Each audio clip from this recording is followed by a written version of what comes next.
Donc sans plus tarder, nous allons commencer la soirée par une vidéo que vous avez certainement déjà vue. Quels sont les 3 mots auxquels vous pensez quand on dit migrant? Voilà. Quel est votre avis? Et voici la vidéo.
Désespoir pour quitter son pays, des gens malheureux et des gens courageux.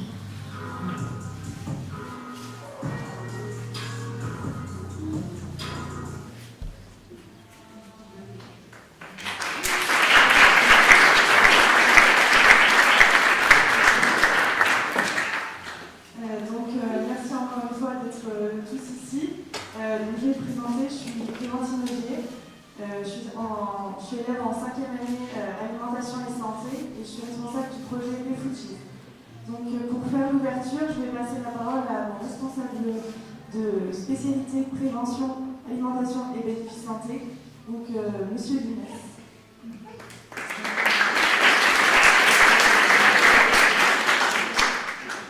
Bonsoir à tout le monde, soyez les bienvenus. Je suis ravi d'être parmi vous pour cette deuxième conférence sur les migrants, parce qu'il y en a eu une première l'année dernière et c'en est une deuxième. Je tiens, en nom de Philippe Choquet aussi, qui vous salue et s'excuse de ne pas pouvoir être parmi nous, il est en déplacement. Notre direction est toute présente avec nous par les moyens qu'elle met à notre disposition, notamment des moyens budgétaires. Vous savez tout cela coûte, et puis donc je tiens à les remercier. Alors, je ne veux pas être très bavard, mais simplement j'ai envie quand même de saluer les étudiants, parce qu'ils ont osé. Et si j'ai envie de dire un mot ce soir, parce qu'on parle de migrants, il faut oser. On a entendu courage, on a entendu vouloir, pas mal de choses, Mes étudiants, il y a 1 an et demi, quand j'ai présenté les différentes thématiques pour leur spécialité Prévalse, ils n'ont rien dit tout de suite, parce qu'il fallait choisir un des thématiques et faire le groupe. Et puis dans l'après-midi ou le lendemain, ils viennent me voir avec Clémentine en me disant, Monsieur Younes, bon, les thématiques que vous nous avez présentées sont très bien, mais sauf que nos cœurs ne sont pas, voilà, ça n'a pas pris. Et on a envie de vous proposer un autre projet. Je dis, allez-y, je suis à votre écoute. On m'a dit, on a envie de parler des migrants. Des migrants, la nutrition, le comportement alimentaire. Tout cela est un sujet, effectivement, ça m'a tout de suite touché. Étant moi-même un migrant un jour, donc installé depuis 30 ans dans ce beau pays, donc un sujet aussi original, je peux le faire maintenant. Je pense que Clémentine et son équipe ont osé d'une manière intelligente, ils ont osé avec beaucoup de cœur, vous savez, pour produire, innover, il faut de l'intelligence, il faut du cœur, et ça a réussi.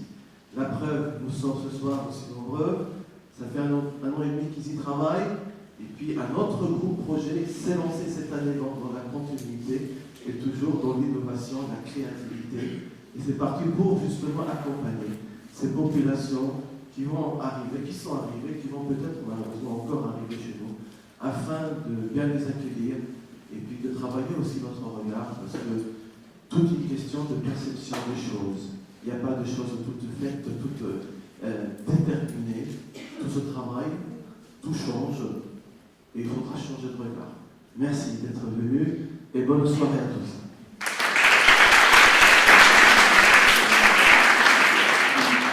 Merci Monsieur Younes. Donc avant de rentrer dans le vif du sujet, je vais vous parler un tout petit peu de notre projet.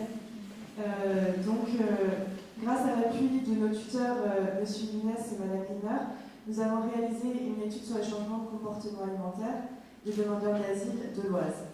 Nous avons eu la chance de travailler en partenariat avec les centres d'accueil Adoma à Liancourt et Coalia à Compiègne.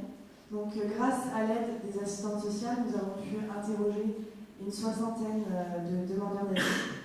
Et donc en fait, pendant les entretiens, nous leur avons posé des questions sur leurs habitudes alimentaires et leurs habitudes de consommation au pays d'origine et en France pour essayer de voir s'il y avait un changement.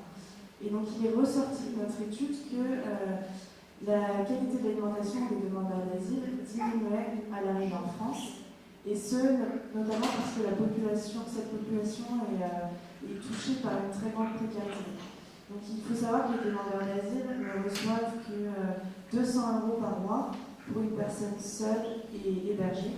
Et donc c'est largement insuffisant pour avoir une alimentation qui soit satisfaisante, qui réponde au goût, aux préférences personnelles, mais aussi insuffisante pour avoir une alimentation équilibrée. Donc avoir accès à une aide sociale et une aide alimentaire telles que les Restos du Cœur, c'est quelque chose qui est vraiment essentiel pour les demandeurs d'asile. Autrement, dans notre projet, nous avons vu aussi que 2 tiers des demandeurs d'asile souhaitaient apprendre à cuisiner les légumes locaux.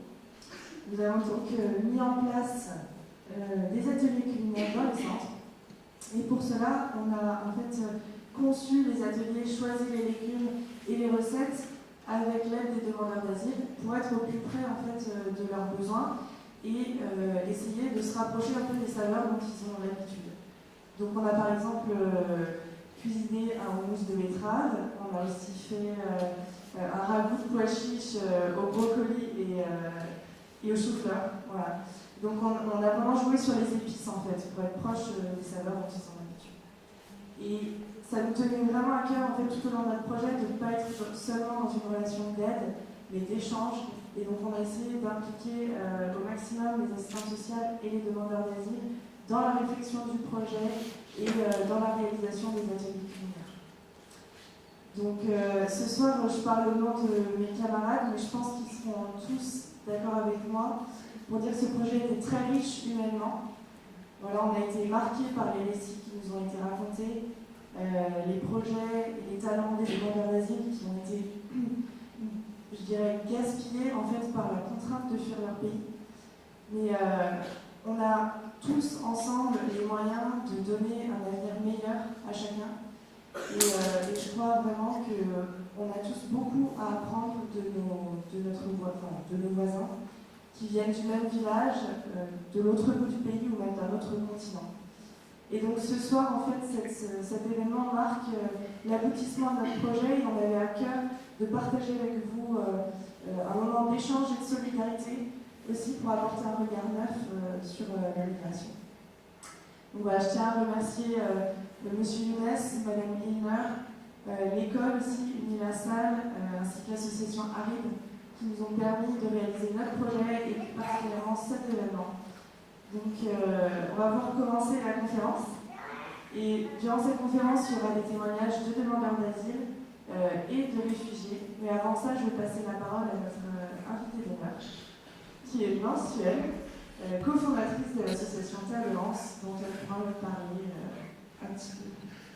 Merci.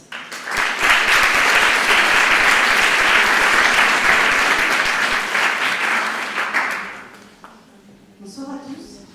C'est chouette d'avoir autant de monde. Enfin, ça dépasse toujours autant de personnes, le thème des migrants, parce que c'est plutôt rare. Du coup, voilà, j'exprime juste ma surprise agréable de voir autant de monde ce soir.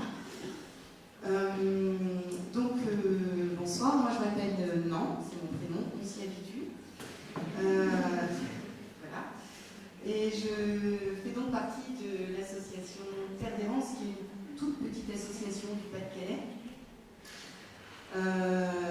et qui existe depuis 2008. Et donc avant, il y avait un collectif informel.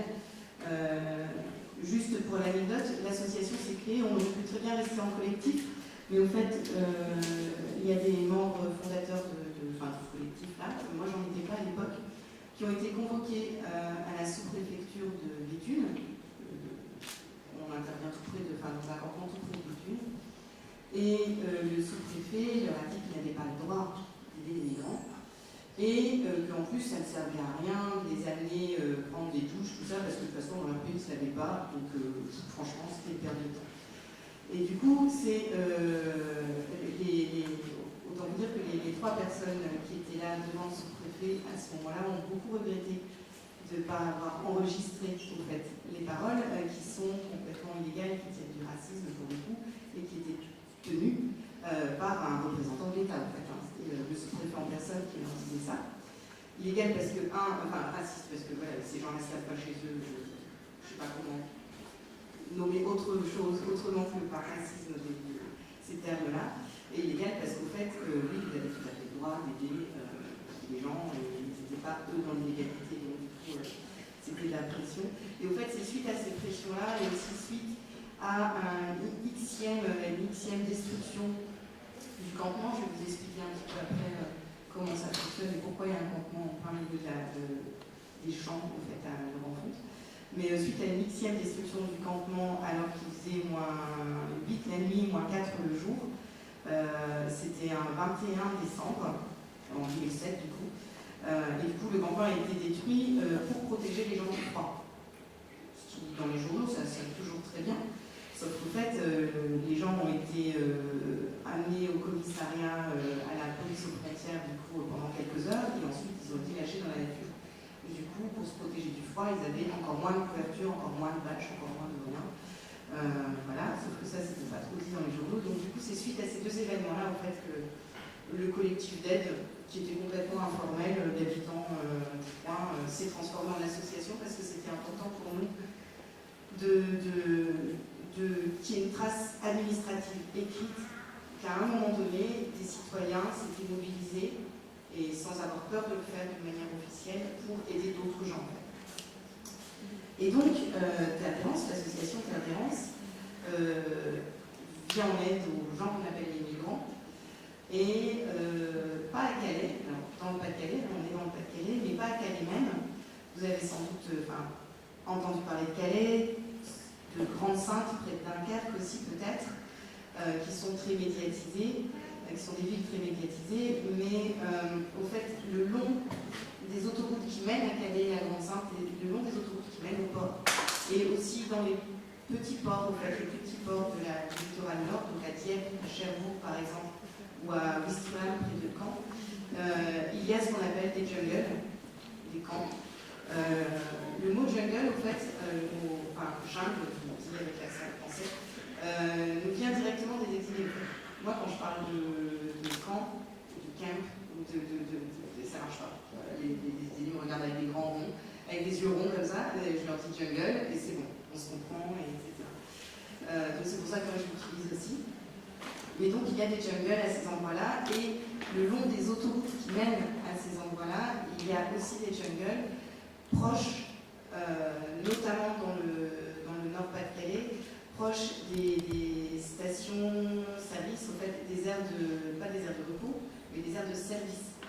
C'est-à-dire là où les camions peuvent s'arrêter, prendre de l'essence, où les chauffeurs peuvent manger, prendre leur douche et rester dormir, au fait, et faire quelques courses, etc. Donc là où les chauffeurs s'arrêtent a priori plus longtemps qu'ailleurs. Du coup, il y a possibilité pour les personnes qui veulent aller en Grande-Bretagne et qui ne sont administrativement pas autorisées à passer la frontière, il y a possibilité pour ces personnes-là, en fait, de se cacher dans les camions au moment où les camions sont arrêtés, et ensuite le camion qui s'arrête dans l'aire de repos qui est à moins de 100 km du port, et ben, il va directement à Calais. Alors après, ça demande des compétences particulières, parce qu'il faut savoir reconnaître les camions qui vont en Grande-Bretagne, donc savoir lire un peu les plaques, lire les destinations des camions, parce qu'il y a des feuilles de route, etc. Il faut savoir ouvrir les camions, je suis incapable de faire. Il faut savoir les refermer discrètement, voilà, ça compte des compétences. Mais donc voilà, moi l'association Terre d'Errance, dont je fais partie, vient en aide, soutient des gens qui sont dans une jungle, donc près de l'aire d'autoroute de Saint-Hilaire-Côte, le long de l'autoroute A26, l'autoroute des Anglais. Et donc c'est la dernière station essence avant d'arriver à Calais, c'est à 75 ports au sud de Calais. Et alors l'association a 3 buts. Et c'est le premier, le but d'aide humanitaire et sociale qui prend 95% de notre argent, de notre temps, de notre énergie, au fait. Quand je dis argent, on ne reçoit pas du tout d'argent public, c'est que des dons, etc. Et du coup, 95% de tout ça, enfin de notre boulot, de notre mobilisation, va dans ce qu'on appelle l'aide humanitaire, c'est récupérer la nourriture dans les supermarchés. Et du coup, votre projet est d'autant plus intéressant que nous, justement, quand on récupère des asperges, souvent c'est quand même périmé, en train de s'abîmer, etc.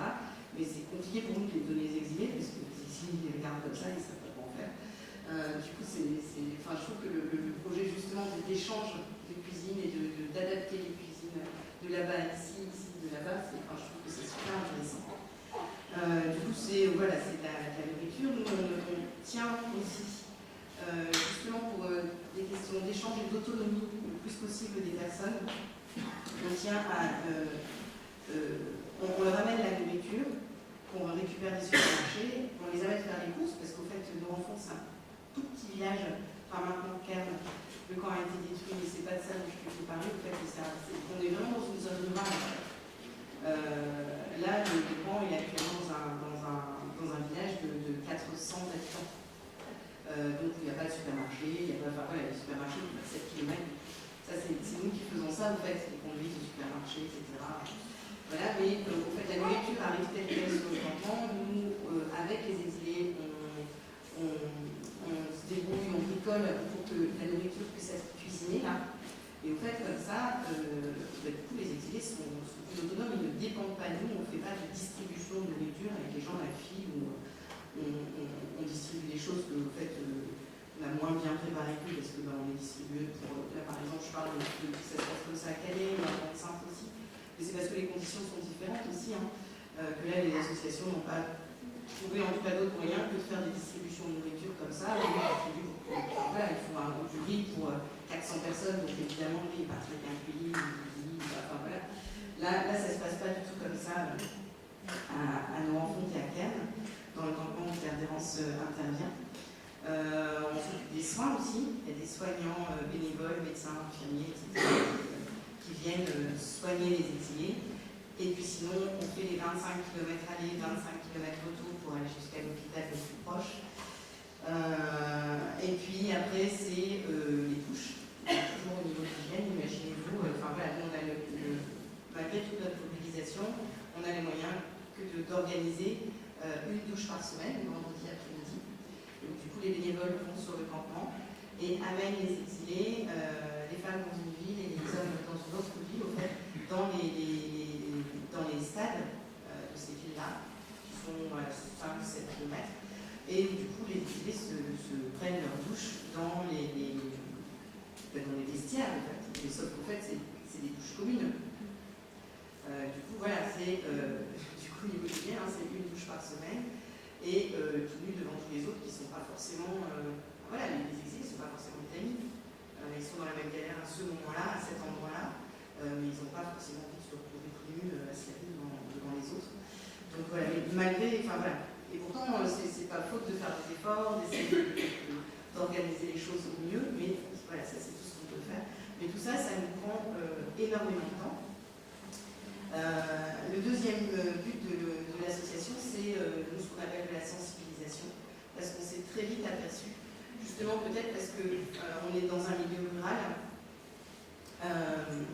que les gens n'ont pas l'habitude de voir des étrangers. Je crois que là, moi j'habite une ville à côté et je dois faire partie des 10 noirs, ou des 10 non blancs de la ville qui est de 10 000 habitants, donc évidemment tout le monde perd, enfin voilà, c'est pas grave, c'est normal. Mais du coup, la question des étrangers, là dans le milieu rural, au fait, où on habite et où Terre d'Errance intervient, est une question très nouvelle, au fait. C'est pas comme si on habitait Lille ou Paris ou une préfecture où il y a du brassage, du passage de gens, etc. Et du coup, les gens ont l'habitude de voir des blancs, des non-blancs, des gens dans des situations administratives qui ne sont pas forcément les leurs. Là, c'est vraiment quelque chose de tout nouveau. Et du coup, on a eu à faire face. Du coup, on était les premiers un peu dans l'histoire du coin à devoir faire face justement aux préjugés. Et à faire face là, tout de suite, avec nos voisins, avec nos familles, etc. Je ne dis pas du tout que ça n'existe pas ailleurs, dans les grandes villes, etc. Ces préjugés, ils sont là ailleurs, mais c'était très nouveau en fait. C'est quelque chose de nouveau, de vif. Et du coup, c'est pour ça que c'est devenu le second objectif de l'association, c'est justement de lutter contre le racisme et la xénophobie en faisant face aux préjugés. En disant, ok, les préjugés sont là, et ben on va les travailler au corps. Et on va les disséquer, les discuter et essayer de démonter les mécanismes qui fait qu'ils sont là. Et puis ensuite, ça c'est le troisième objectif de l'asso, c'est la défense des droits. Parce que c'est vraiment ces buts-là sont arrivés vraiment les uns après les autres. C'est-à-dire que au début, voilà, on se retrouvait avec des gens qui étaient dans une galère totale, qui n'avaient pas d'eau. Enfin voilà, il n'y a pas le campement sur lequel ils sont, il n'y a pas de courante, il n'y a pas de toilette, il n'y a pas de douche, il n'y a pas de. Enfin voilà, donc du coup il faut amener de l'eau, on remplit les bidons dans les sources pas loin et puis on les ramène, etc. C'est ça qui nous prend énormément de temps. Ensuite, on a fait face justement à ces préjugés des voisins, des villageois du coin, et puis ensuite, on s'est retrouvé à devoir, paradoxalement, défendre ce bidonville, ces lieux pleins de boue et qui étaient insalubres, parce que, bien qu'ils soient moralement, politiquement indéfendables, on savait que si ces lieux sont détruits, ça ne changera rien à la situation des personnes, ou alors si, ça changera en empirant en fait. Parce que même si ces lieux sont insalubres, ce sont quand même des points de rencontre, des points de rendez-vous et des points où l'aide peut être apportée. Donc on s'est retrouvés du coup, alors qu'on lutte quand même pour la défense des droits fondamentaux de tous et de toutes, et donc y compris des exilés, du coup, un de ses premiers droits, c'est d'avoir un toit sur la tête et d'être, enfin voilà, que sa situation soit prise en charge. On s'est retrouvés quand même à défendre des camps pour eux et insalibles. Mais voilà, c'est l'histoire. Et du coup, je vais plus vous parler du coup de la sensibilisation, de la sensibilisation. Parce que dans Terre c'est beaucoup moi qui m'occupe de ça. Enfin, je fais partie on s'appelle le groupe des sensibles. Et on fait pas mal de tractage, de porte-à-porte dans les villages. On va voir les gens, on va boire des cafés chez les gens quand ils rentrent chez eux. Et puis sinon, on intervient aussi pas mal dans les écoles. Et au fait, on a beaucoup à faire face aux... C'est beaucoup les mêmes préjugés qui reviennent, que ces préjugés soient positifs ou négatifs. Parce qu'on pense souvent on pense souvent à préjugés en termes négatifs. On pense tout de suite au racisme, à la xénophobie, et je viens du Pas-de-Calais, je ne vais pas dire que ça n'existe pas. Mais pas que, en fait. Il y a aussi beaucoup de préjugés qui tiennent beaucoup du paternalisme et d'une envie très sincère pour les gens de protéger les exilés, et du coup qui parfois les infantilisent presque, et qui partent du principe que tous les migrants, tout le monde est gentil. En fait, tout le monde n'est pas gentil. Et c'est pas une bonne raison pour venir en aide aux gens, le fait que les gens soient gentils ou pas.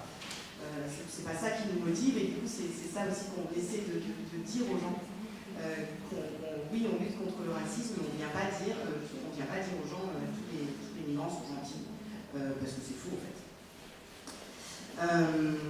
Je vous ai, pour certaines personnes, parce que vous êtes beaucoup, en fait, je suis passée parmi vous, et je vous avais demandé de m'écrire juste un mot, et ça répond pas mal en fait à la petite vidéo qu'on a vue. Si je vous ai dit mon migrant, je vous ai demandé d'écrire un mot sur des papiers en retour. Alors évidemment, ça n'a rien de scientifique, hein. Mais quand même, je trouve que ça parle. Je les ai triés quand même vite fait. Et au fait, alors ça fait 6, 24, 25, 26, 27, sur à peu près 30 papiers au fait que j'ai récoltés. Il y en a 12 qui relèvent, avec le mot migrant, qui relèvent vraiment, dans lesquels il y a le mot galère, guerre, fuir, demande d'asile, qui relèvent vraiment de choses très lourdes, pénibles, de difficultés en fait.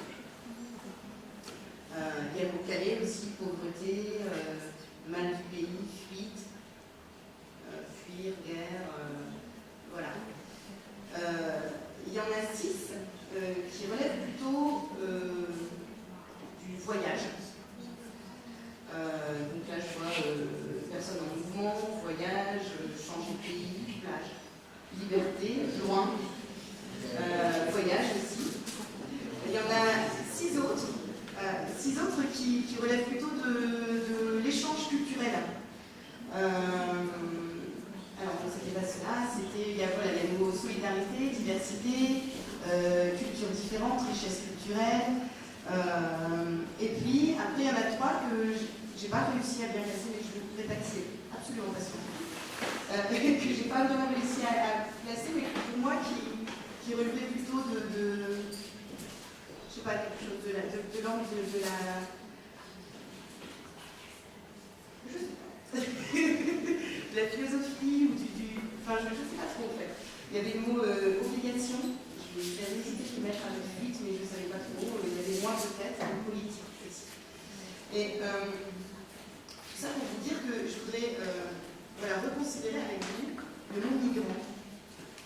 Parce que quand on regarde dans un dictionnaire, un migrant, c'est quelqu'un qui migre.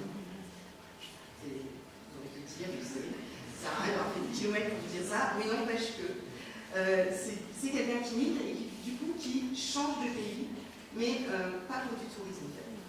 toutes les personnes qui, à un moment donné dans leur vie, changent de pays pour plus de 3 mois, sont des migrants. C'est-à-dire que j'imagine que certains d'entre vous, peut-être, ont fait ou vont faire des stages à l'étranger, ou vont aller travailler à l'étranger. Vous serez des migrants. Si vous vous mariez, ou si vous êtes marié, je ne sais pas, avec un Suédois ou un Chinois, ou une Chinoise, ou un Chinois, je ne sais pas loin, ou pas loin, ou la Belgique, vous serez des migrants et des migrantes si vous allez vivre dans ces pays-là, en fait, plus de 3 mois. Quelle que soit la raison, la motivation, quelle que soit la raison de votre départ et de votre installation là-bas. Il suffit juste que ce soit plus de 3 mois et que du coup ce ne soit pas considéré comme du tourisme. Et or, le fait est que, enfin, vos papiers le montrent, l'école montre, et moi, dans mon expérience de sensibilisatrice, je ne sais pas comment dire, enfin, mais dans mon expérience auprès des écoles, dans les débats, dans les ciné-débats qu'on fait, etc., les migrants renvoient effectivement, et c'est normal, à Calais, à de la galère, à de la pauvreté, etc. Ces gens-là sont des migrants aussi. Mais du coup, ce terme de migrant devient de plus en plus réducteur. Et alors, je vous rassure, c'est valable aussi pour les militantes et les militants, et les bénévoles que je croise dans mon association Interdérance. Si on dit migrant, on va forcément penser à quelqu'un du camp. C'est vraiment une transformation de ce mot-là, en fait. Et je pense que c'est important de l'avoir en tête et de garder en tête qu'un migrant, c'est juste quelqu'un qui change de pays pour une raison ou une autre, pour le travail, pour des raisons familiales, pour la santé. N'empêche que, et du coup, nous, c'est pour ça que dans l'association et de plus en plus dans l'intérêt associatif, on parle d'exilés. Parce qu'en fait, ça renvoie aussi quand même au mal du pays et au mal du pays. Parce qu'au fait, toutes les personnes qu'on aide là dans le campement, de nos enfants de Kem, ou qui sont à Calais, ou à Dunkerque, etc., ne sont pas toutes des demandeuses d'asile. Enfin, toutes ces personnes disent vouloir en tout cas partir en Grande-Bretagne et essaient tous les soirs, quasi tous les soirs, de partir en Grande-Bretagne. Donc elles ne sont pas toutes demandeuses d'asile. Le mot réfugié est un mot un peu compliqué parce qu'au fait, c'est un mot aussi administratif. Un demandeur d'asile, une personne qui demande l'asile, si elle obtient l'asile, devient réfugié. Or, le mot réfugié aussi parle aussi de toutes ces personnes qui fuient quelque chose pour trouver un refuge, au fait, mais qui n'en ont pas encore trouvé. C'est pour ça qu'on utilise, dans le milieu associatif, on utilise aussi rarement le mot réfugié, et du coup on dit plus facilement exilé. Mais souvent, quand on va, et nous aussi, on se refuse à faire la distinction qui est faite de plus en plus dans les médias et notamment par les hommes, par les responsables, les femmes, mais les autorités et les responsables politiques, quel que soit leur bord, en fait, franchement, quel que soit leur bord, entre les réfugiés politiques et les réfugiés économiques, ou les migrants politiques et les migrants économiques, en fait. Pour nous, la question ne se pose pas du tout dans ces termes, mais on refuse de faire la distinction. Oui, il y a des personnes qui migrent parce qu'elles fuient les bombes au-dessus de leur tête, mais n'empêche que les gens, les gens, même s'ils ne sont pas militants, les bombes, ça tue les militants, ça tue pas les militants. La guerre et la suspicion, les dictatures, en fait, et le regard, l'absence de liberté, en fait, elle touche aussi les personnes qui ne craignent pas directement pour leur vie. Et du coup, moi, je comprends que quelqu'un qui vit en dictature, ne serait-ce que parce qu'il vit en dictature, veuille quitter son pays. Après ça, cette personne-là aura énormément de difficultés à obtenir l'asile ici, parce qu'en soi, on dit que ça ne suffit pas et qu'il faut prouver que personnellement, notre vie était en danger, etc. Ça pose d'autres problèmes, et du coup, on se refuse de poser cette distinction-là. Mais aussi et surtout, nous, en tout cas à Interdérance, on milite aussi pour la liberté de circulation. Moi, je suis française et je vais au Sénégal et au Maroc quand je veux. Je peux aller là au sortir, prendre un billet d'avion et il suffira juste d'avoir sur moi mon passeport. Je n'ai pas de visa à demander, j'ai d'autorisation à demander à personne en fait. fais ce que je veux pour aller au Maroc et au Sénégal. Or, les Marocains et les Sénégalais, s'ils veulent venir en France, c'est pas tout à fait la même chose. Donc du coup, nous, on est vraiment pour une égalité d'adhérence, en tout cas. Du coup, avec ces questions-là, en fait, on refuse cette distinction-là, en tout cas, on refuse de la poser. Quand elle est posée, on n'en tient pas compte du tout.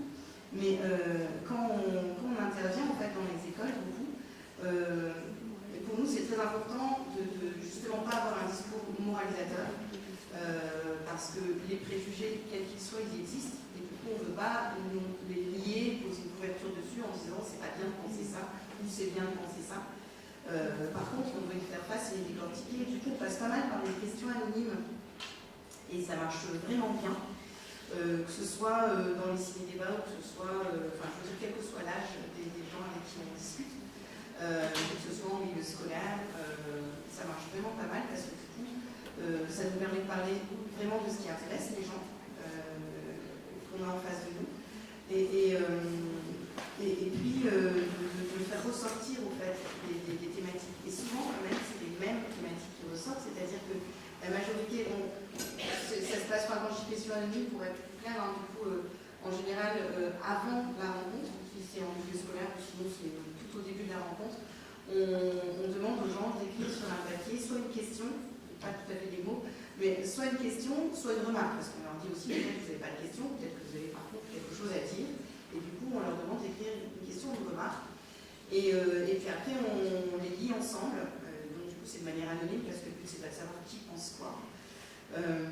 Et puis voilà, on les décortique, on les lit ensemble, et souvent en fait il y a trois thématiques qui ressortent principalement, c'est quelque chose qui ressort de la curiosité sur le fonctionnement d'une association, sur comment on s'est créé, comment on peut devenir bénévole ou pas, enfin voilà, sur l'association. Une autre aussi, pareil, qui relève aussi de la curiosité sur l'information sur le parcours des exilés, quand on intervient notamment avec des exilés en classe, c'est pourquoi tu as quitté ton pays, est-ce que tu as laissé ta famille, quel chemin tu as parcouru, etc. Des questions qui ne sont pas toujours évidentes. Et puis le troisième, c'est, moi je le place plutôt de l'ordre de la xénophobie. Et ce qui ressort surtout, principalement, c'est mais pourquoi vous aidez les migrants et pas les SDF? Ça, on y viendra tout le temps. Mais c'est aussi des questions de violence et de délinquance, en tout cas, mais moi j'ai peur. Parce qu'il y a un migrant, il paraît qu'il a volé machin, ou j'ai entendu dire aux infos qu'il y a eu des viols, etc. Et puis la question de l'argent, en disant mais il paraît qu'ils ont 17 € par jour, ou je suis allée jusqu'à mon maximum c'était 70 € par jour. Enfin, le maximum que j'ai entendu. Et ils ont 70 € par jour, comment ça se fait, et pourquoi les autres ils n'ont pas 70 € par jour. Et du coup, je vous le fais très rapidement parce que je sens une dans les lèvres, je suis d'avoir parlé. Mais c'est sur les premiers, c'est pourquoi vous aidez les migrants et pas les SDF. Nous, on a été très aidés dans la réponse à donner à ça, parce qu'au fait, il y a une sociologue qui s'appelle Mathilde Lepet, qui est sociologue des associations et qui nous a étudiés en fait, pendant plus d'1 an. Et elle en est ressortie avec un mémoire qui disait clairement que les bénévoles, les militants, les membres de Terre d'Errance faisaient, alors si je me souviens plus du chiffre exact, c'était 94%, je pense, partie d'autres associations d'aide, qui allaient du Secours 4 au Secours Populaire, en passant par les Restos du Cœur et la banque alimentaire, etc. Et donc du coup, c'était un peu compliqué. Du coup, on dit mais là on aide, au fait, on aide les migrants parce que ils sont là. Mais au fait, à côté, je fais d'autres choses, et je fais encore d'autres choses de l'autre côté, etc. Et souvent, on dit, mais au fait, et toi, tu fais quoi? Et la réponse, elle est silencieuse. Mais, donc voilà, au fait, les gens qui aident souvent aident, point. Et dans le cadre de l'association Terre d'Errance, à cet endroit-là, aident les gens qu'on appelle les migrants, les exilés. Mais sinon, sont dans des démarches d'aide et de solidarité. Sur l'argent, au fait, la réponse, souvent qu'on amène très facilement, c'est ok, vous dites que les exilés ont 14 ou 70 € par jour, etc. Les migrants, là, du camp de nos rencontres, etc. Alors, ok, sauf que vous, par par exemple, les aides de la sécurité sociale dans la France, etc., par exemple la CAF, les APL, etc., comment ça fonctionne. Il faut avoir un compte en banque, il faut justifier de son identité et de son autorisation à rester en France, si on n'est pas français, et puis il faut avoir une adresse postale. Les exilés du canton de Grand-Fonte n'ont aucune de ces trois choses, en fait, donc pas de compte en banque en France, n'ont pas d'adresse postale, et en plus n'ont pas d'autorisation à rester en France, sans visa, etc. Et donc du coup, et du coup, vous imaginez ça comment? Est-ce que vous croyez qu'il y a une dame de la CAF ou une dame de je ne sais pas qui vient, qui met les gens en ligne et puis qui leur donne 70 € comme ça? Moi je veux dire, mais franchement, je serais la première le long de la file.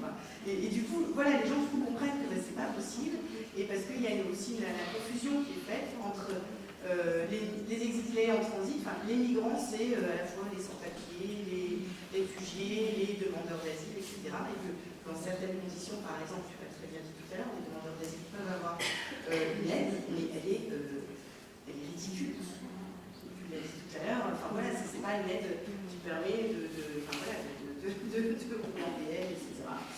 Et puis après, c'est la violence, la délinquance, et ça je l'ai dit tout à l'heure, c'est vraiment, nous on vient avec le discours de il y a effectivement, il y a des exilés qui sont des gens pas gentils, il y a des exilés qui sont pas mes amis, il y en a d'autres qui pourraient être mes amis, il y en a d'autres, et on les aide pas parce qu'ils sont gentils, on refuse pas de les aider parce qu'ils sont méchants, ou qu'ils sont potentiellement délinquants, ou que, voilà, on est là, je ne sais pas combien de personnes on est dans la salle, mais sur 100 personnes,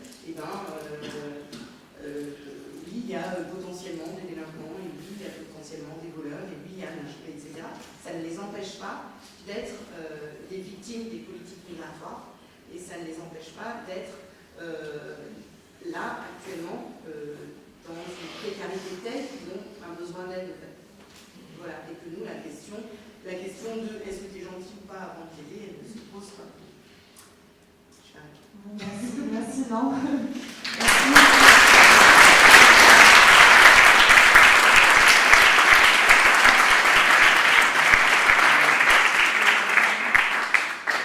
Avant de passer au témoignage, est-ce qu'il y a quelques questions dans l'Assemblée? On va faire passer le micro.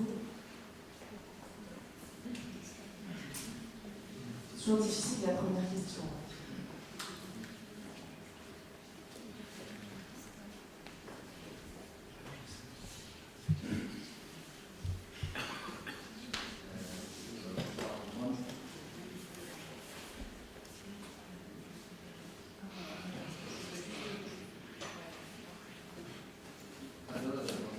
Comme ça.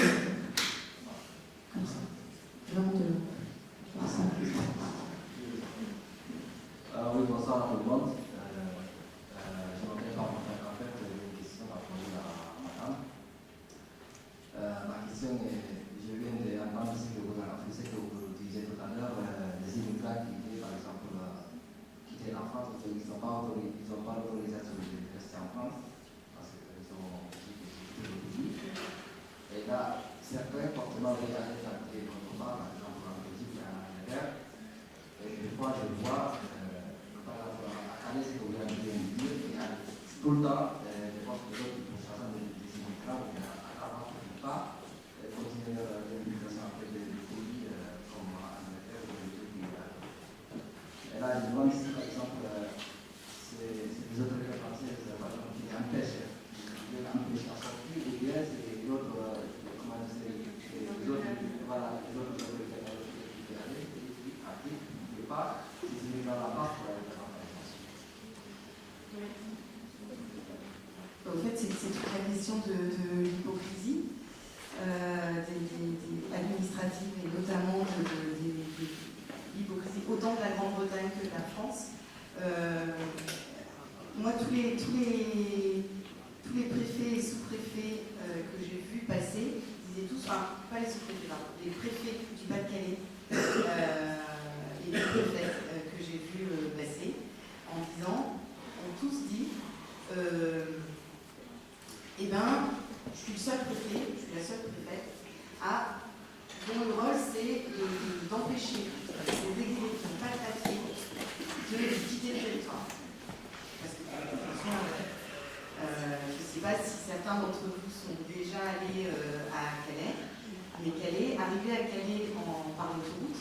c'est très très anxiogène. On se demande si on n'est pas dans un pays réel. Au fait, il y a des barrières et des barbelés partout, tout le long de l'autoroute. C'est vraiment très anxiogène en fait. Avec à chaque entrée ou sortie d'autoroute des camions CRS, tout ça, etc. Et du coup, tout ça s'est mis en place pour empêcher des personnes qui n'ont pas de papier, donc qui n'ont normalement pas le droit de rester en France, pour les empêcher de quitter la France. Ça, c'est le résultat des accords du Touquet, des traités du Touquet, qui ont vu les prémices du traité du Touquet, c'est avant la destruction du canton de Sangatte, donc en fin des années 90. Et au fait, ça s'est largement précisé et régulièrement, il y a des ajouts voilà, il y a des ajouts qui viennent enrichir les traités du Touquet. Mais voilà, ouais, c'est vrai que c'est une grande difficulté. Oui, alors, il y a une deuxième question. Qui fait allusion aux situations très précaires, comme on dit. Je passe là parce que précaire, ça veut dire mal équipé, mais ça sous-entend quelque chose qui est éphémère. Alors, quel est le côté éphémère de quelqu'un qui veut s'installer en France, avec la différence de chez vous, elle est 1050 d'Angoisse, on a des gens qui ont pas envie de rester, ils ne sont pas là que de passage, dans le but de passer la frontière et le paradis des États de l'Angleterre. Donc, chez nous, les gens qu'on reçoit communément sont des gens qui ont envie de rester, et qui sont arrivés sans les conditions de l'accueil des Anglais, etc. Donc, c'est rapidement en situation sans papier, sans avenir de police.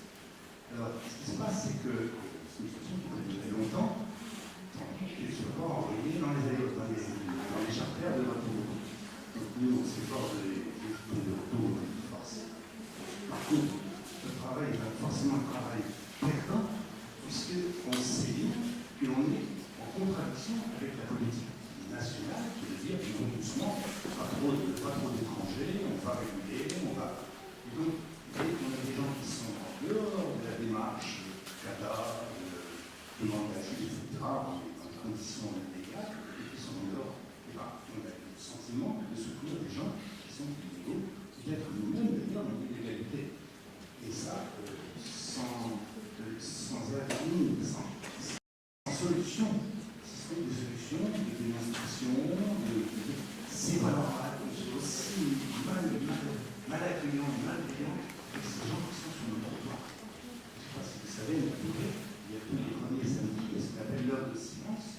C'est des gens qui sont sensibles aux situations des migrants et qui passent pendant une heure, surtout à cette fontaine pendant une heure, on a une petite pancarte qui dit nous trouvons pas normal que les gens sont à la rue, que les gens n'aient pas de solution.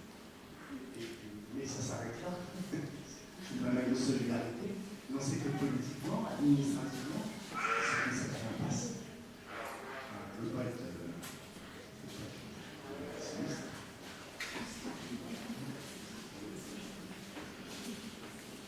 Merci. Alors, oui, on a pris un petit peu de retard, du coup, ok, une dernière question rapidement. Pour les autres questions, vous inquiétez pas, pendant le cocktail, vous pouvez parler avec les gens. Moi, je voulais savoir en fait pourquoi est-ce que les blancs ils veulent tous aller en Angleterre. Enfin, ils viennent traverser Jane Keller pour aller jusqu'en Europe. Pourquoi est-ce qu'ils ne s'arrêtent pas dans ce qui va s'installer dans notre pays dans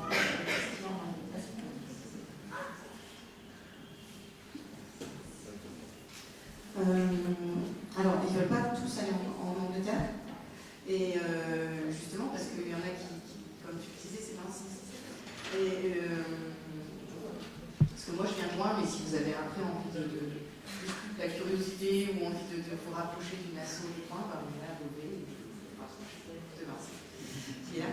Mais au fait, les exilés, ce qu'ils disent, c'est alors oui, ils ne veulent pas tous aller en Grande-Bretagne, mais ceux qui sont là, ceux qui sont à Calais, qui essaient de rentrer dans les camions, ceux qui sont dans le Grand Prix, etc., disent plusieurs choses. Alors, on fait attention vraiment à distinguer les situations individuelles, parce qu'on ne veut pas, les niveaux, etc. N'empêche qu'il y a plusieurs raisons quand même qui se dégagent. Très souvent, quand on parle avec elles et eux, c'est alors c'est les conditions administratives et de prise en charge en Angleterre des demandeurs d'asile, où jusqu'ici, quand même encore maintenant, même si l'Angleterre, la Grande-Bretagne fait de moins en moins d'efforts pour accueillir les exilés, les gens sont quand même pris en charge, en fait. Ils sont quand même au foyer. Et ils sont quand même beaucoup plus rarement qu'ici à la rue quand ils sont en demande d'asile, ce que tu disais. Et puis après, ce qui joue aussi, c'est les questions d'histoire et de culture. C'est-à-dire que, par exemple, sur le campement de l'enfant, les gens qui vivent là et qui se en Grande-Bretagne, en passant par là, sont des gens d'origine soudanaise, éthiopienne, érythréenne principalement, et du coup sont quasi tous et toutes anglophones.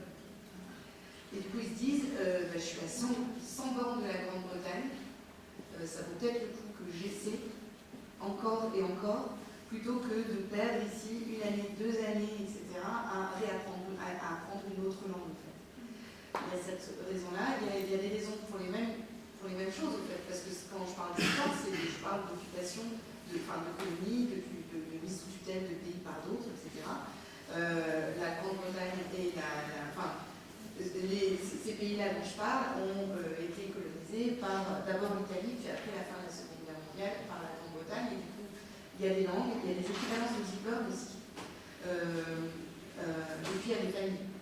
Les gens ont des membres de la famille ou ont quelqu'un qu'ils connaissent et qui n'est pas de la famille dans le terme, parce que en fait, dans la loi française, il y a un règlement européen en fait, qui dit que quand même si on a ses enfants qui sont mineurs, ou alors si on est mineur et qu'on a un grand frère ou la mère ou le père, etc., ou si on est marié à quelqu'un qui est en Grande-Bretagne, on a le droit d'aller légalement en Grande-Bretagne demander l'asile là-bas. Sauf que c'est beaucoup plus compliqué que ça parce que les reconnaissances de mariage, par exemple, ne sont pas tout à fait les mêmes, que le mariage peut être traditionnel et du coup il n'y a pas de papier, que du coup la famille, c'est quand même le concept de famille n'est pas tout à fait le même selon les pays, etc. Mais donc du coup il y a ça, et puis vraiment les équivalences de diplôme, je me souviens de Tesfaye par exemple, il y a 2 ans, qui lui parlait un français parfait, quasi sans accent, mais qui était laborantin. Il est d'Érythrée, il était laborantin et il adorait son boulot. Et il était quasi sûr, et avec raison, que s'il demandait l'asile ici et s'il l'obtenait, il ne serait plus jamais laborantin de sa vie. Tandis qu'il a fini par passer en Grande-Bretagne et il le savait, il avait 3 mois il pensait avoir 3 mois de formation, finalement il en a eu 4, il est trompé d'1 mois. Et là il est actuellement là, à nouveau laborantin à Londres. Donc voilà, c'est un mix de ces raisons. Merci beaucoup. Si vous avez d'autres questions, n'hésitez pas à la fin, pendant le temps d'échange, vous pouvez les poser sans problème. Donc on va passer maintenant au témoignage. Donc on va accueillir 2 demandeurs d'asile du centre d'accueil de Liancourt. Et nous allons également accueillir M. Mahmoud Haj Ali, qui sera accompagné de M. Dr Ijazi pour traduire le témoignage.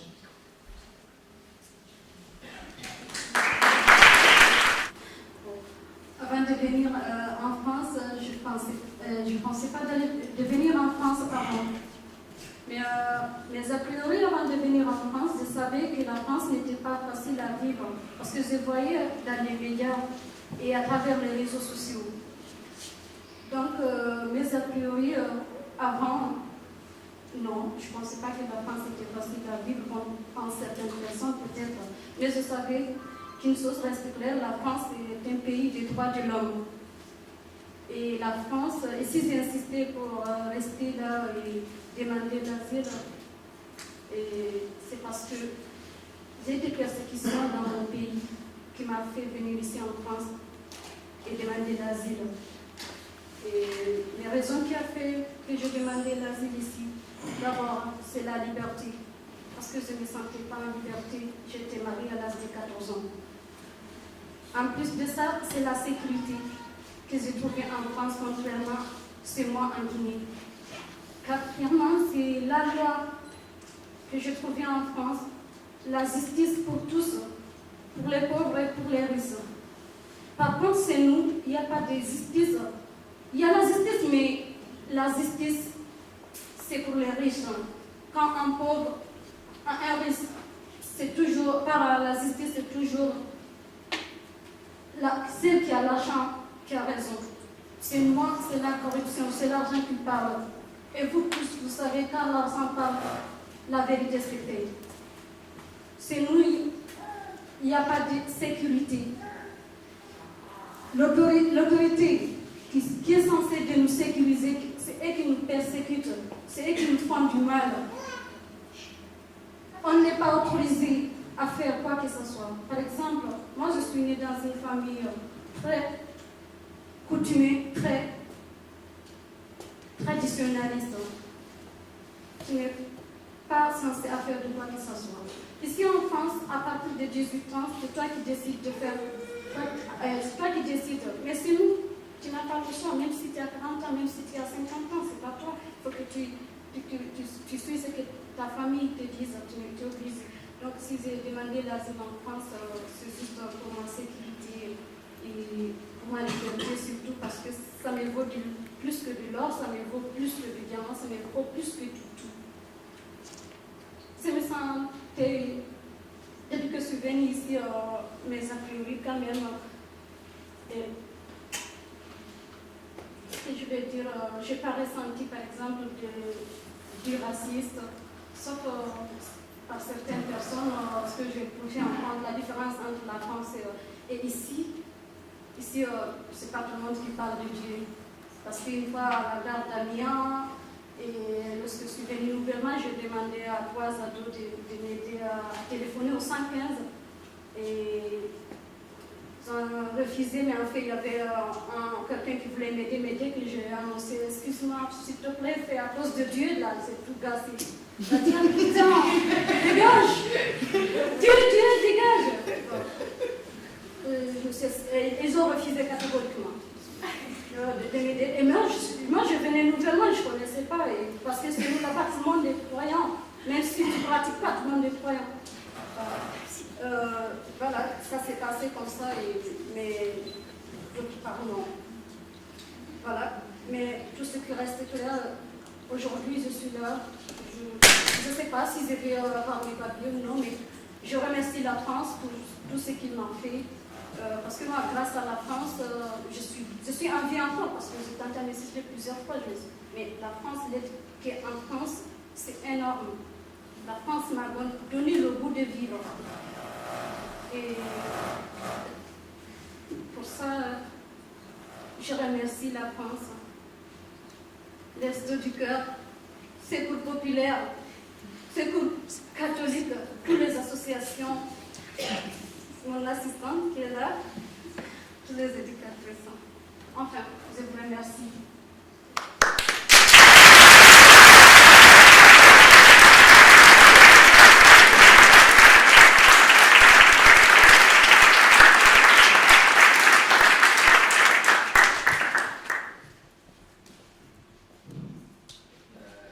Bonsoir à tout le monde. Je m'appelle Bamoun Taga et je viens de la Guinée-Conakry. C'est un pays qui se trouve à l'Est, colonisé par les Français.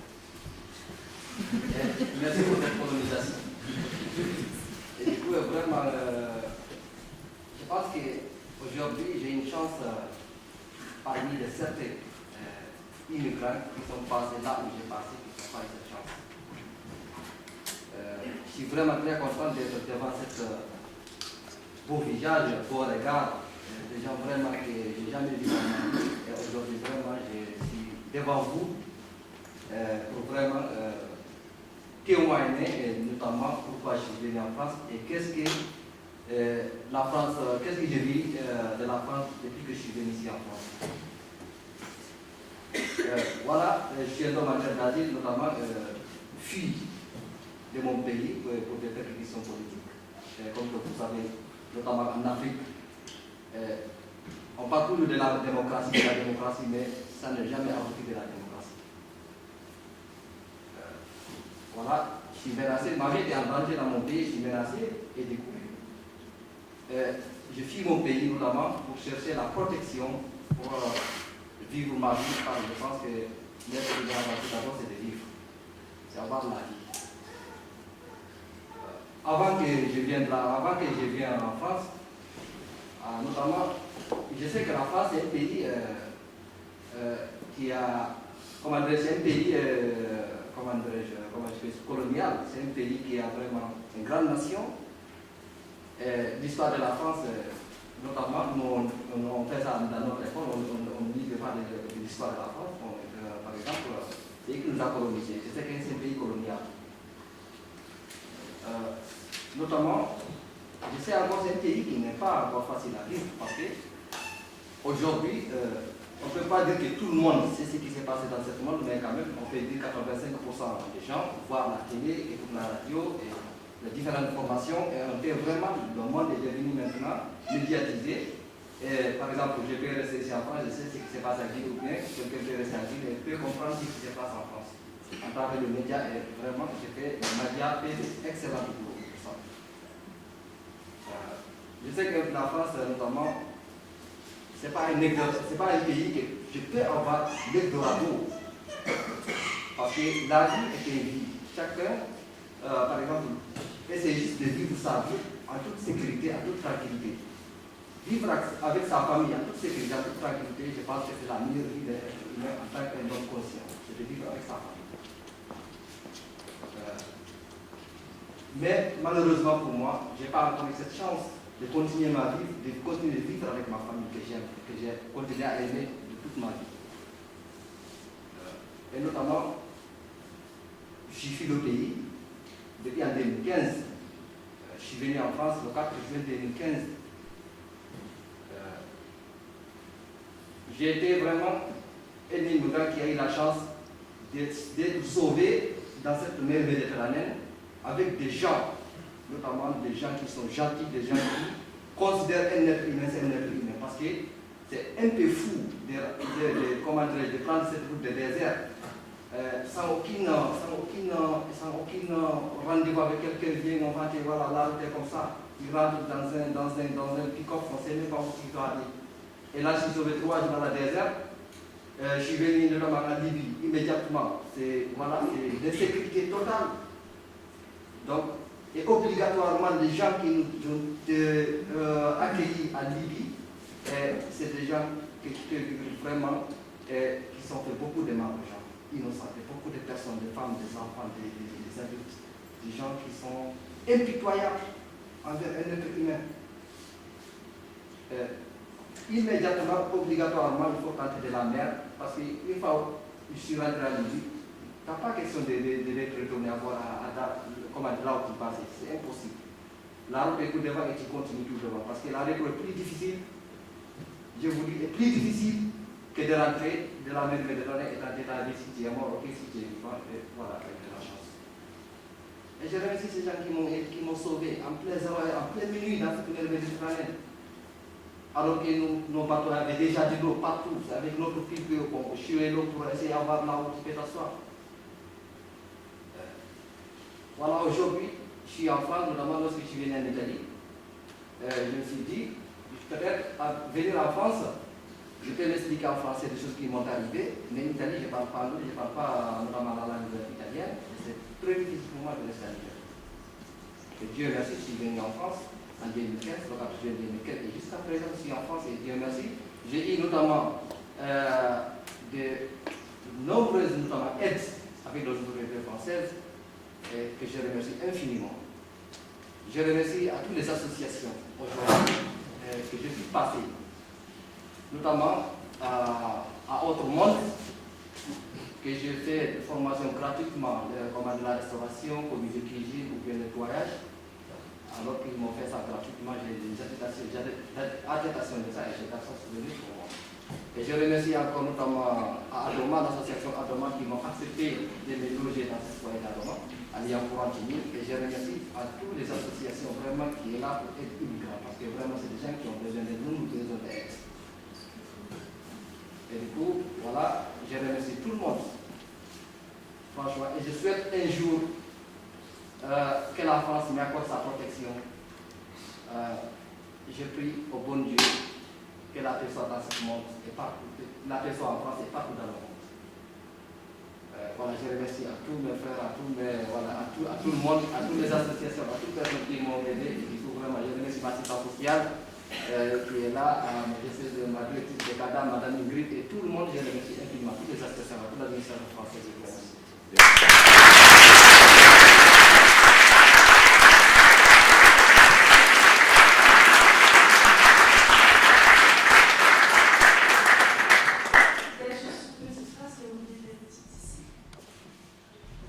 Excusez-moi, j'aimerais comme vous voyez, toutes les migrées ne pensaient pas ça. Toutes les migrées sont prises par la pauvreté. Non, ce n'est pas la pauvreté du tout. Je ne dis pas tout le monde, certains vivaient bien, mais chez nous, il n'y a pas de sécurité. Il n'y a pas de sécurité comme il faut. Mazina, nous avons des présidents dictateurs qui restent 3 ans, 4 ans, 5 ans, j'insiste. Vous n'êtes pas autorisé de manifester. Quand on manifeste, on nous tue. Comme moi, je suis de la Guinée, vous pouvez regarder, il n'y a pas une manifestation, on ne tue pas 3 à 5 personnes. On n'en parle pas. Certains, on les attrape, on les met en prison. On n'en parle pas. Même tout dernièrement, il y a une manifestation parce qu'on n'a pas payé les enseignants. Ils ont tué des élèves innocents. On n'en parle pas. Et quand les parents parlent, on les emprisonne. Et quand tu réussis à fuir de la prison, directement tu es là en France, tu es ailleurs, donc ce n'est pas la pauvreté. En tout cas, moi, ce n'est pas la pauvreté qui m'a fait fuir chez moi. C'est juste parce que je vais me sentir libre. C'est juste parce que je vais me sentir en sécurité. Me marier avec qui je veux, quelle que soit sa couleur, quelle que soit sa croyance. Mais je ne peux pas faire ça sur moi parce que nos coutumes, nos traditions ne sont pas défendues par la justice. Donc, tous les migrés que vous voyez, parce que moi je suis dans mon cadre avec toutes les arts des personnes du monde entier, vraiment de l'Amérique, vraiment de l'Inde, partout, des 4 coins du monde, je suis avec eux. Mais je connais. Regardez ce qui se passe au monde. Vous pensez que si nous aussi, en allant dans le train, je vois des hectares de champs. Vous avez des équipements. Vous pensez que si la terre du monde pouvait aussi avoir des équipements pour cultiver, travailler, est-ce qu'il y aurait de la pauvreté? Est-ce qu'il y aurait de la famine? Est-ce qu'il y aurait des pandémies? Est-ce que si on avait du travail dans notre pays, dans notre continent, est-ce que certains qui viennent, les demandeurs d'asile par exemple, parce qu'il y a des demandeurs d'asile aussi d'économie. Est-ce que s'il y avait des développements chez nous, il y avait de la loi qu'on applique comme ici en France, il y aura tant d'immigration dans ce monde? Non, je ne pense pas. C'est parce que c'est nous. Il n'y a pas de développement. Et pourtant, on a tout. On a l'or, on a des opinions, on a tout. Excuse-moi. C'est pas la pauvreté qu'on fuit, c'est la persécution.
لازم احكي فرنسي وانا بعد 3 شهور طلع سنه صناعة في فرنسا وبأشتغل بالأسواق يعني إنه بأشتغل بالأسواق يعني وين ما رح تدور على شغل كان يسألوني لازم في فرنسا مرة ما بنشوفش فكانت هي العقبة كبيرة الموضوع الشيء.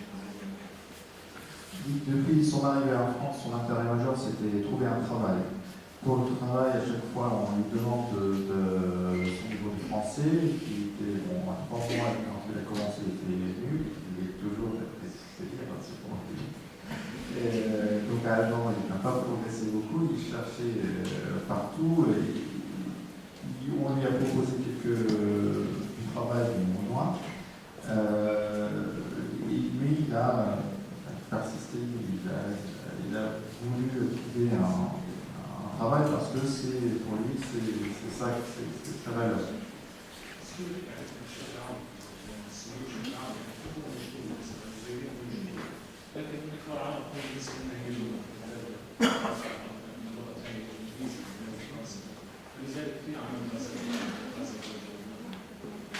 Généralement, les Syriens, quand ils arrivent, leur premier intérêt, c'est le travail. Ils ne cherchent pas de rester comme ça sans rien faire.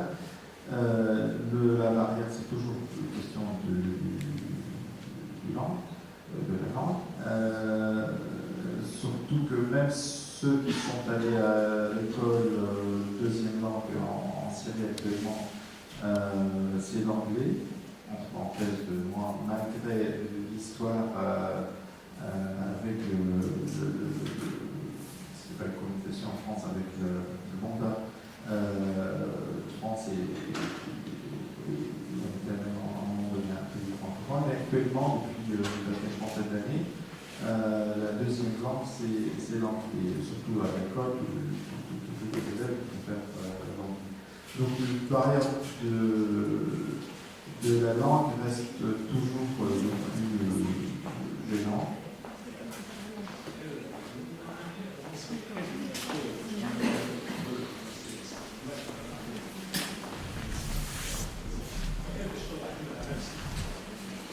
Il a voulu dès le début qu'il soit indépendant, qu'il ne soit pas toujours seul, pas seulement sur les aides, qu'il ne soit pas sans valeur, sans activité. Donc son intérêt majeur, c'est toujours trouver un travail.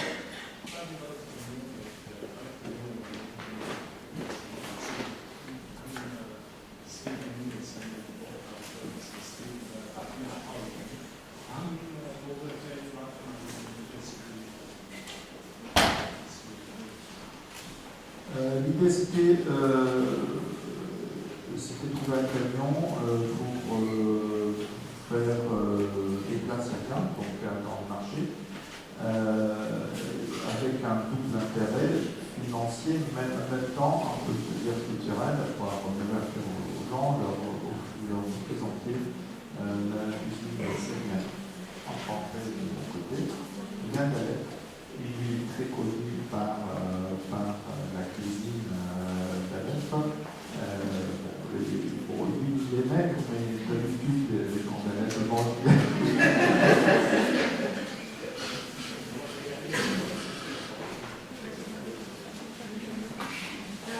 اشتريت سيارة بلاش رخيصة مش عليها شهر ونص لكن ما ادري اذا المكان كبير يعني مكان قائد اميري لكن عشان الثالث يعني المارشي من الاسبوع ما ممكن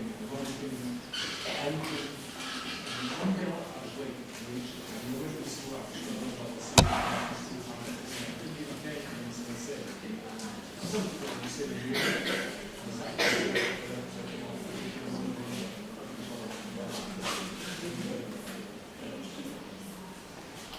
Donc il a acheté un véhicule pour faire du kebab, on l'appelle shawarma. Après, l'obstacle c'était le problème administratif, parce qu'il faisait une demande à la mairie pour qu'il y ait une place stable, parce que comme ça il peut construire des clientèles. Au marché, il peut peut aller au marché deux matinées par semaine. Pour lui, c'est pas du tout suffisant pour faire une clientèle, mais on doit en pour le projet. Donc elle demande en cours à la mairie de Beauvais avec une superficie de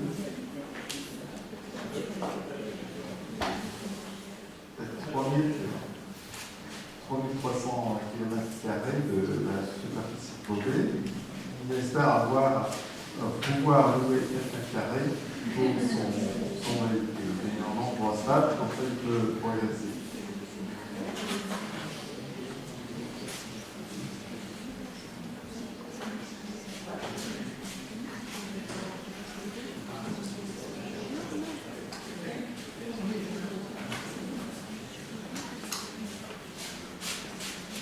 Oui, donc il veut progresser, peut-être après il sera de voitures, de véhicules, peut-être un restaurant. À un moment donné, il avait une idée de faire un restaurant, mais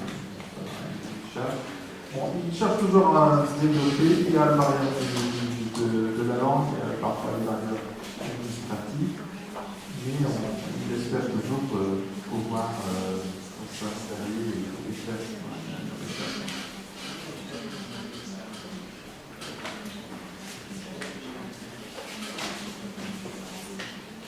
Pour le restaurant, il faut qu'il ait un peu plus de financier, un peu plus fort pour pouvoir faire un restaurant, mais ça reste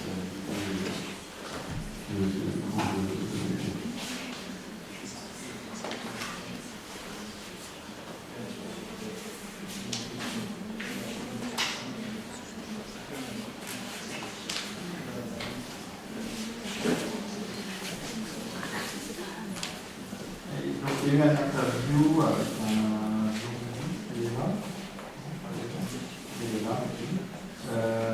avant cette question de camion, il a dit qu'il rêve d'acheter un camion et de faire de plat, etc. Bon, il a eu,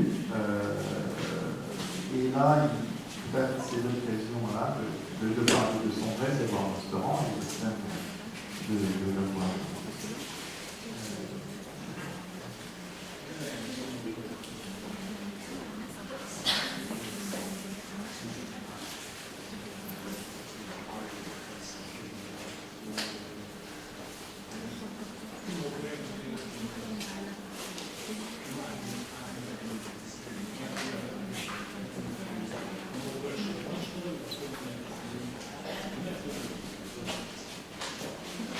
Au début en Turquie, je connais donc il ne développe pas, si vous voulez dire.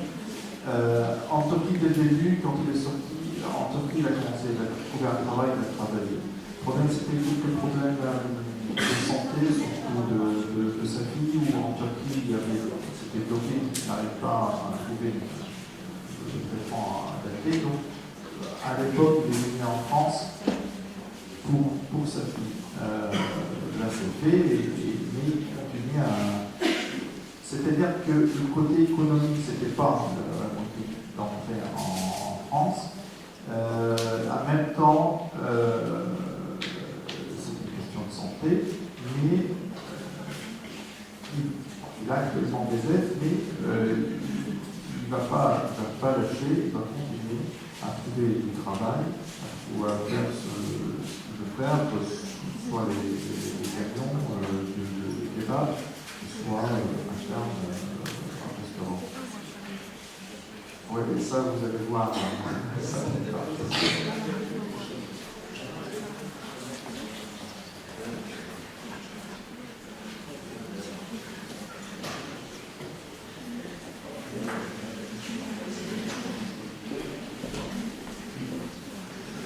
Donc, il remercie aussi les gens qui l'ont aidé, l'association.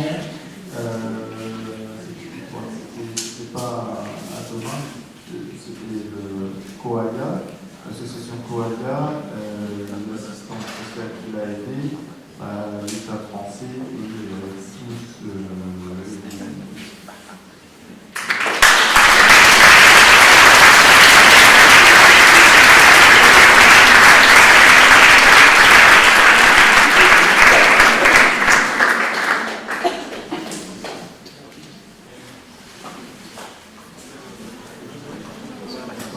suis pas présenté, je suis Dr Fijazi, neurologue à la clinique du Parc. Je suis en France depuis 2002 pour développer un peu la connaissance de neurologie. Après, en 2009, je voulais rentrer en Syrie, mais les choses sont déjà réglées. À l'arrivée, surtout des Syriens à Beauvais, les premières familles, on a demandé avec le PHF en fait, le président, c'est pas moi, mon ami du PHF. Voilà. On a fait une association pour, au début, c'était les Syriens, là on espère pouvoir l'ouverture des réfugiés. Il y a des associations, donc Adoma, Coalia et d'autres associations qui aident les réfugiés, mais on a trouvé tout de suite en contact avec les réfugiés syriens qui a des trous un peu sociaux, connaître le quartier, connaître où acheter le pain, parce que nous, notre pain il est très cher à Rancard, le pain en Québec, des choses comme ça. Le réfugié, quand il arrive dans un pays, sont complètement déracinés.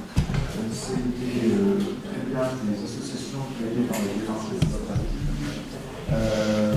font beaucoup de choses, mais ils gardent cette sensation de déracinement. Donc c'était ça le principal, faire quelques réunions de temps en temps. Les inciter à apprendre le français, c'était un objectif principal, surtout au début. Là, ça va beaucoup mieux dernièrement, mais au début, c'était très difficile. De leur trouver un peu de travail, avec des connaissances, de faire un réseau pour les aider dans le côté aussi, parfois, des meubles, etc. Mais il y a aussi le médical, parce que là, il y a un truc bien important, c'est que une grande partie des réfugiés qui sont arrivés en France pour des raisons médicales, une grande partie c'était pour des raisons médicales, mais les associations ne les accompagnaient pas pendant les visites, il n'y a pas de traducteur. Souvent il n'y a pas de traducteur, parfois il y a des traducteurs. Donc ça aussi c'était pour mon médecin, moi et mon ami, et il y a d'autres médecins d'origine syrienne à Beauvais. Donc ça c'était au début c'était très jusqu'à là, surtout des un peu âgés qui ont du mal à apprendre le français, donc aller voir un médecin généraliste qui ne comprend pas l'arabe, c'est très difficile.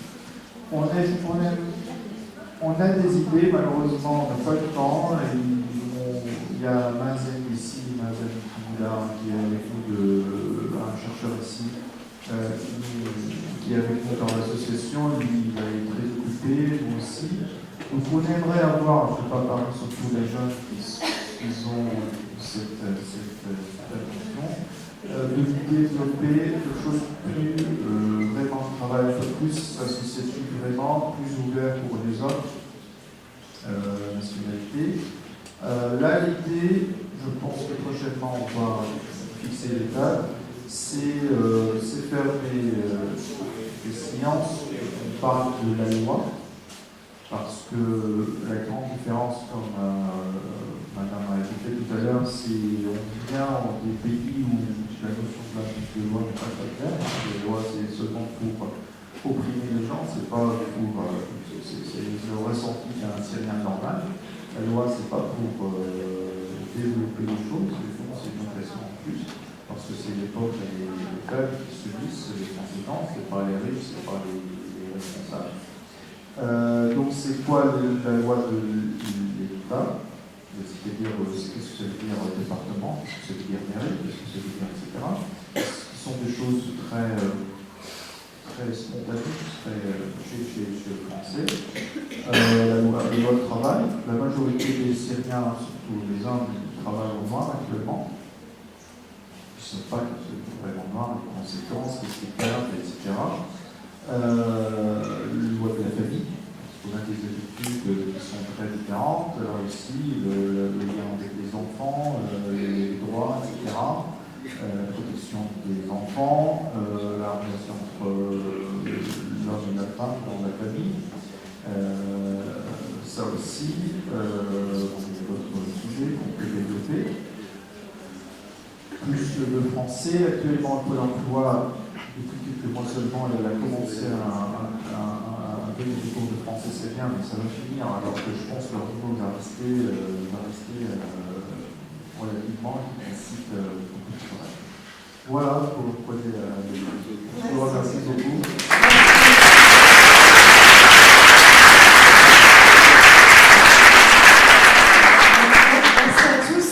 Donc avant de vous libérer pour aller profiter du buffet qu'ont cuisiné M. Mahmoud et sa famille, je vais juste vous dire, vous avez peut-être remarqué qu'il y a des photos qui sont affichées à l'entrée.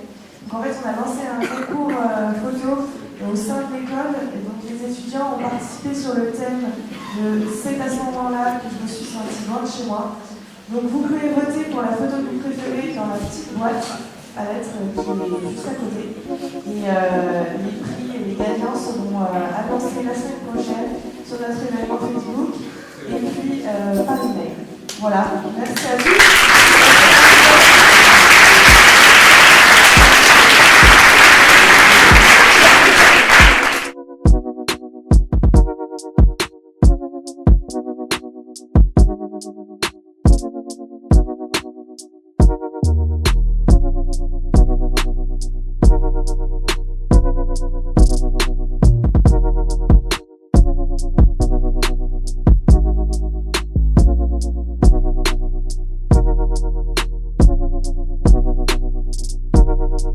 L'objectif, c'est que vous vous mettiez dans la peau d'un exilé ou d'un local, on a dit.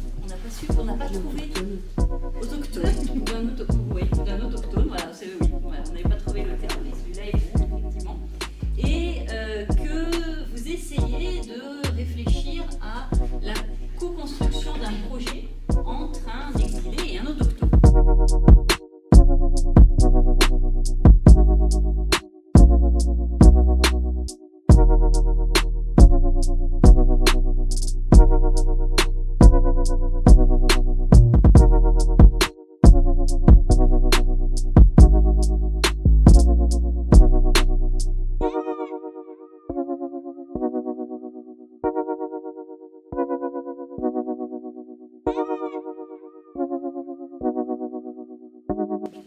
Avant de vous attaquer à la deuxième étape, on va faire un petit musical. Vous allez aller là, vous allez aller là. Vous ne prenez pas vos paperboards, hein, vous les laissez. Vous allez permuter et vous allez permuter.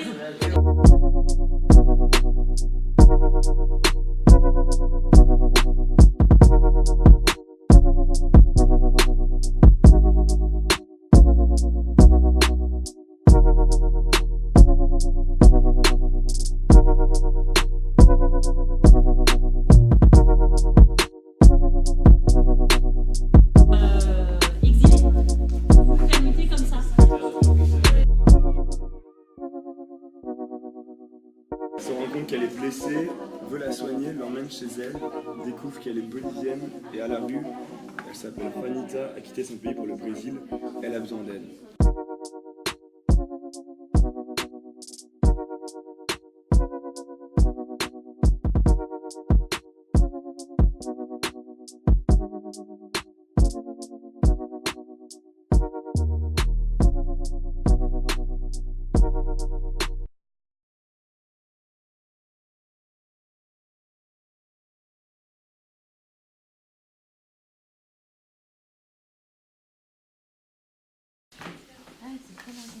Bonjour, Sophie Durand, on a beaucoup entendu parler de vous ces derniers temps, notamment avec tous les trucs sur les médias, mais vous allez bien raconter tout ça.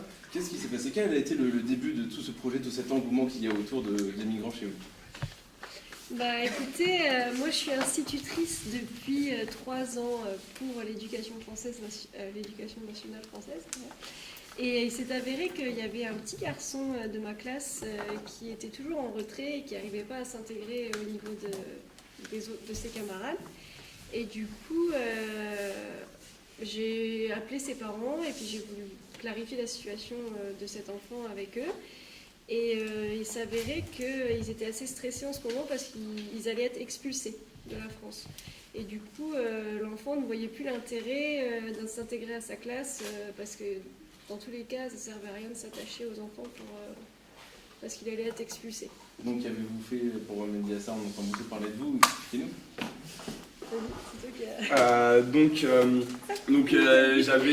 J'étais assez perdu. J'étais très choqué par la situation de cette pauvre famille.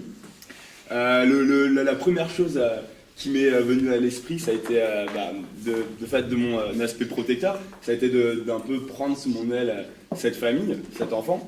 Donc j'ai premièrement hébergé cette famille, l'enfant ainsi que ses parents.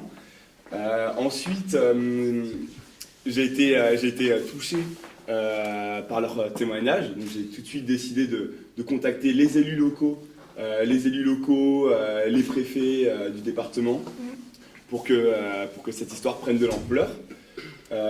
Cependant, il n'y a eu absolument aucune réaction de leur part. Il ne s'est absolument rien passé. Donc là, j'ai décidé de passer à la vitesse supérieure. Donc on sait que souvent, pour que l'État se bouge le cul, excusez-moi de parler vulgairement, mais j'ai tout de suite contacté les médias. Et j'ai porté cette affaire au grand public, en exposant la mauvaise situation de cette famille. Ensuite, qu'est-ce que j'ai fait?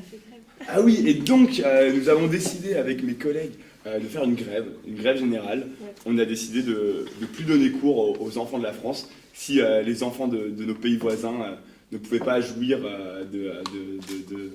de droits qui devraient être ceux de tous, exactement. Ceux de tous. Et du coup, vas-y si tu veux continuer. Ouais. Et après avoir fait grève, donc j'ai quitté l'éducation nationale et maintenant j'enseigne le français dans une jungle et je me sens vraiment utile. Du coup, je rencontre plein de petits garçons comme celui de cette classe et je me sens utile pour ces enfants. Merci beaucoup. Je ne sais pas si on fait plus longtemps. Merci beaucoup.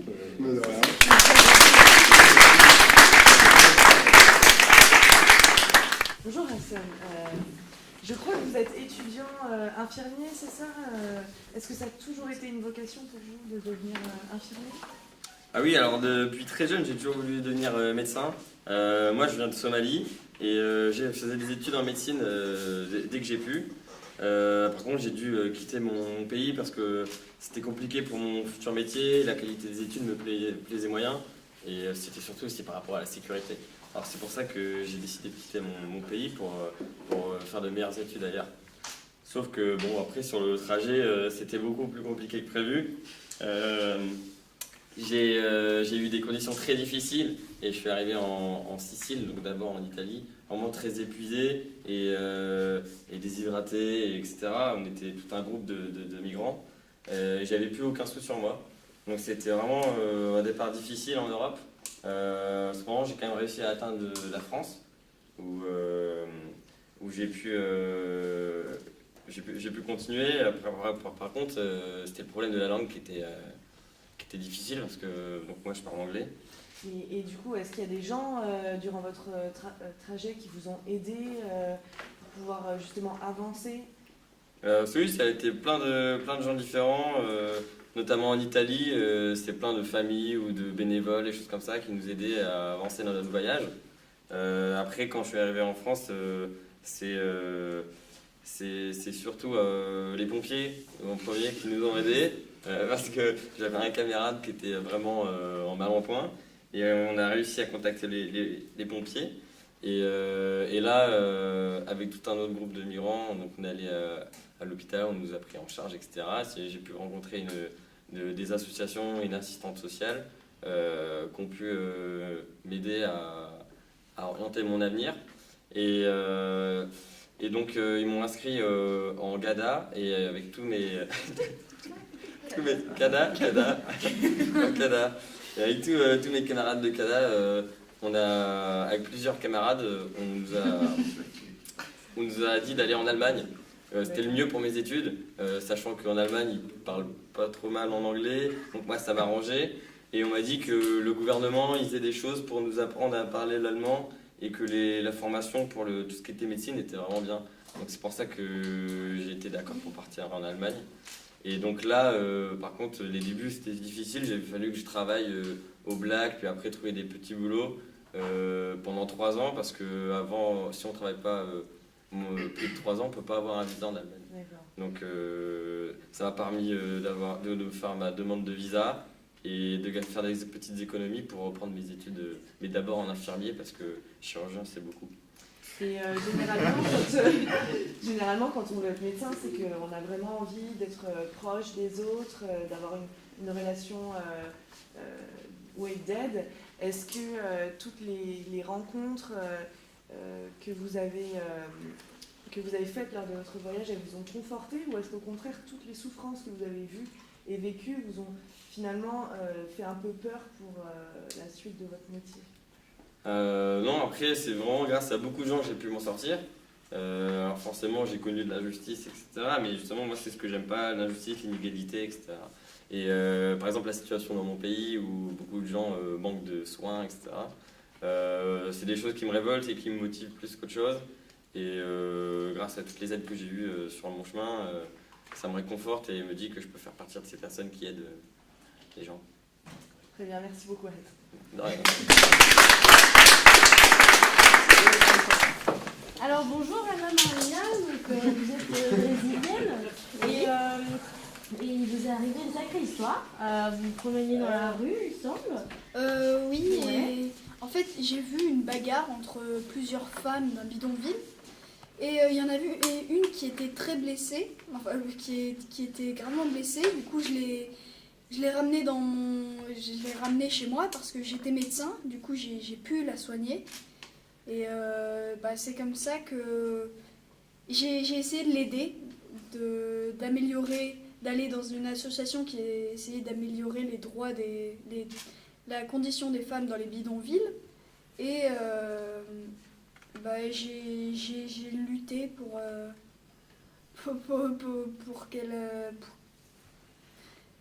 que ça s'améliore. Très bien, d'accord. Et actuellement, Juanita, elle va comment Elle va bien, elle a trouvé un petit boulot dans l'association et elle gagne un peu d'argent pour vivre, quoi.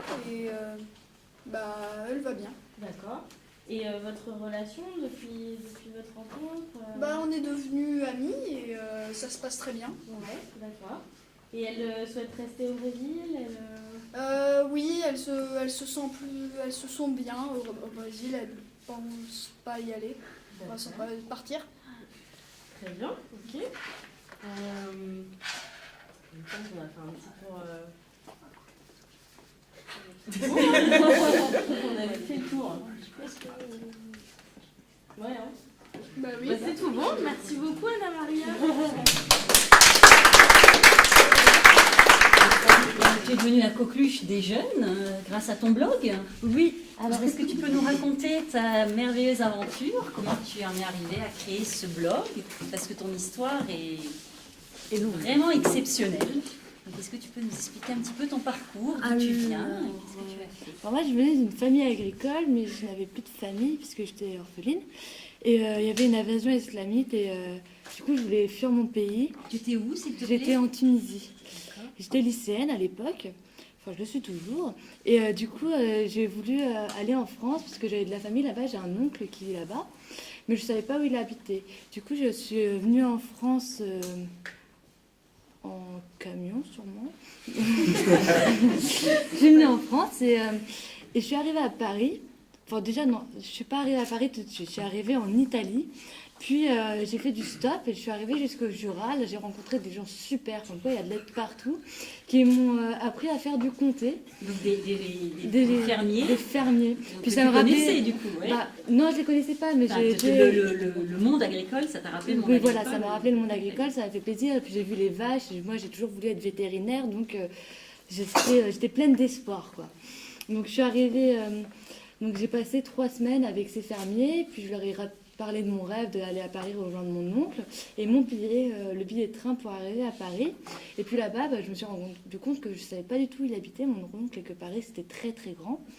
Donc un peu livrée à moi-même, je suis allée voir la Croix-Rouge, et pour qu'il localise mon oncle. Ça a pris à peu près 3 semaines. Et du coup, comme je suis mineure, et ben, j'ai pu avoir un logement grâce à la protection de l'enfance. Au bout de 3 semaines, mon oncle a été retrouvé et il a accepté de m'héberger. Donc c'était déjà un bon pas.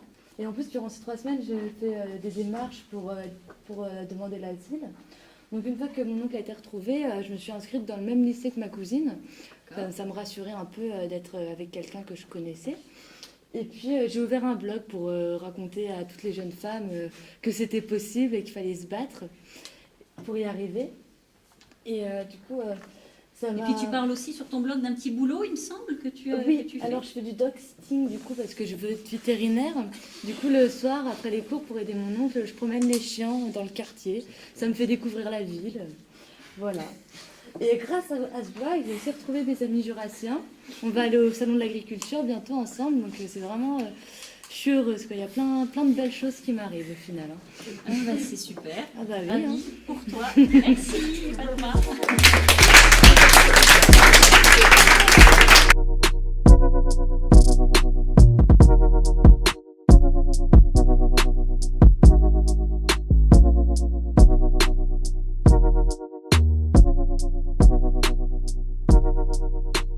Thank you.